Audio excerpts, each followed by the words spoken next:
आज हम असम की स्वतंत्रता सेनानी जोया थाउसेन का स्मरण कर रहे हैं, जो 1944 में 7 अप्रैल को शहीद हुई थीं। उन्होंने ब्रिटिश साम्राज्यवाद का मुकाबला करने के लिए क्रांतिकारी दिमासा सेना का गठन किया था। थाउसेन का जन्म असम के उत्तरी कछार में 1925 में हुआ था। वे दिमासा जनजातीय समुदाय से थीं। द्वितीय विश्व युद्ध के दौरान दिमासा जनजातीय क्षेत्र से अंग्रेज सरकार के युद्ध कोष संग्रह करने का उन्होंने खुला विरोध किया। 1944 में मात्र 19 वर्ष की आयु में उन्होंने सशस्त्र कार्यकर्ताओं की क्रांतिकारी दिमासा सेना बनाई।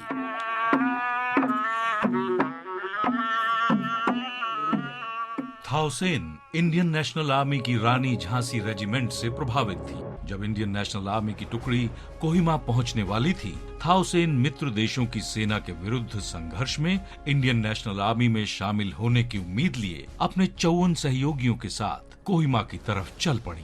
दुर्भाग्य से 7 अप्रैल 1944 को कोहिमा के निकट दिमासा की सशस्त्र सेना की मुठभेड़ ब्रिटेन के नेतृत्व में सहयोगी सेना से हो गई। जोया सहित दिमासा के सभी 54 सदस्यों को आईएनए में शामिल होने का उनका सपना पूरा होने से पहले ही मुठभेड़ स्थल पर मार दिया गया। इन महान शहीदों को हमारा नमन। स्वतंत्रते भगवती स्वामहं यशोयुतां वन्दे। आज हम महान भारतीय अन्वेषक शंकर अबाजी भिसे का भी स्मरण कर रहे हैं, जिनका निधन 1935 में 7 अप्रैल को हुआ था। 29 अप्रैल 1867 को मुंबई में जन्मे भिसे की बचपन से ही विज्ञान में गहरी रुचि थी। 14 वर्ष की उम्र में उन्होंने घर में ही एक छोटा उपकरण बनाया जिससे कोयला गैस बनाई जा सकती थी। उन्होंने बॉम्बे में एक वैज्ञानिक क्लब की शुरुआत की और विविध कला प्रकाश नाम से मराठी में एक विज्ञान पत्रिका का प्रकाशन भी शुरू किया। इस पत्रिका के जरिए उन्होंने आम लोगों तक विज्ञान का महत्व संप्रेषित किया। सन 1893 में बड़ौदा के सयाजी राव गायकवाड़ के सहयोग से इंग्लैंड में अपने आविष्कारों के प्रदर्शन का उन्हें प्रस्ताव मिला, जिसे उन्होंने स्वीकार कर लिया। दादा भाई नौरोजी और गोपाल कृष्ण गोखले ने भी उनके काम में रुचि ली। भिसे का सर्वाधिक प्रभावकारी आविष्कार था स्पेसोटाइप नाम से एक टाइप सेटिंग मशीन का आविष्कार। ये मशीन छपाई में उपयोग के लिए प्रति घंटे 1500 से 2000 वर्णों के लिए ब्लॉक डाल सकती थी।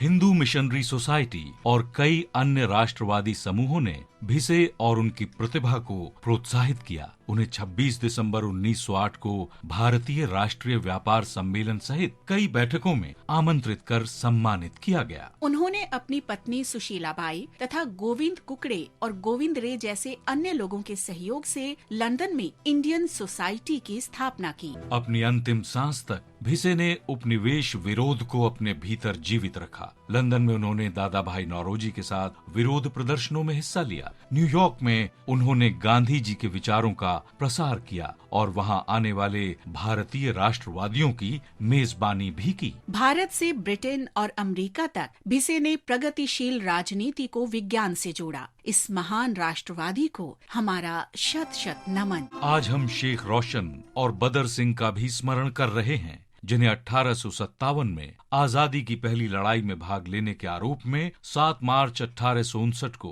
अंडमान सेलुलर जेल काला पानी भेज दिया गया था। इन दोनों ही जाबाजों ने स्वतंत्रता सेनानियों के साथ मिलकर अंग्रेजों के विरुद्ध मोर्चा लिया। उन्होंने अन्य लोगों की वित्तीय मदद भी की और उन्हें ब्रिटिश शासन का विरोध करने और ब्रिटिश संपत्ति को नुकसान पहुंचाने के लिए प्रोत्साहित किया। कंपनी के सैनिकों ने उन्हें पकड़ लिया और उन पर बगावत का आरोप लगाया गया। उन्हें उम्र कैद की सजा सुनाई गई। शेख रोशन और बदर सिंह की मृत्यु अंडमान द्वीप में कारागार में ही हो गई। देश की माटी के इन महान सपूतों को हमारा शत शत नमन।